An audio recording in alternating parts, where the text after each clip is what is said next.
So for those of you who may not know it, this was a book that Stephen Hawking authored, but this was published after his death. And when I was traveling earlier in October, I was walking through the Atlanta airport, and it practically fell off the shelf. And I'm looking at it kind of laughing. I would not, really have been interested in picking this book up, except for, of course, my association with Pamela and the A-Team. And because I'm not a big science nerd at all. And I texted Pamela while I was eating lunch at the Atlanta airport, hey, I think maybe I'm supposed to read this and then maybe ask you questions about it. That's going to be so much fun because I haven't read the book, nor will I, because I want to keep completely biased before our class about it. But basically what he plans to do is answer all of your questions about everything that was said in the book from his perspective now, which, by the way, is incredibly fascinating. He's such a different being right now. And he's funny. He's really funny.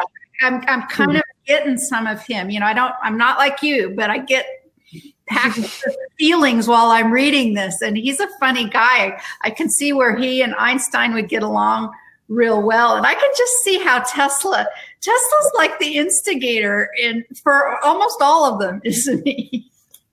The question today for Stephen Hawking is, how have your perspectives on the nature of reality and consciousness deepened since you've transitioned?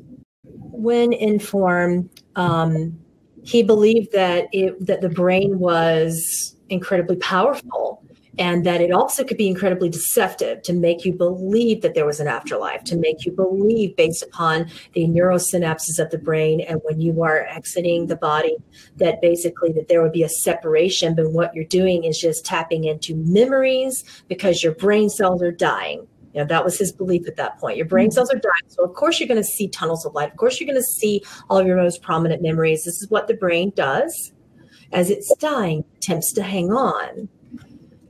Now he believes that happens because your memories in your cells are repatterning.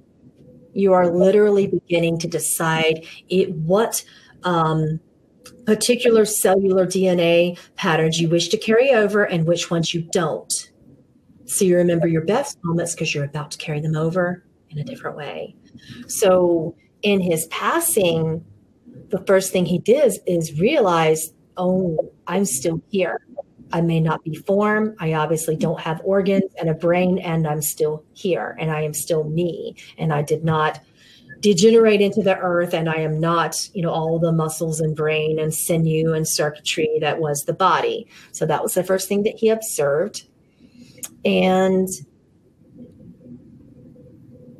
he also observed a lot about the state of consciousness being infinite and connected to the universes.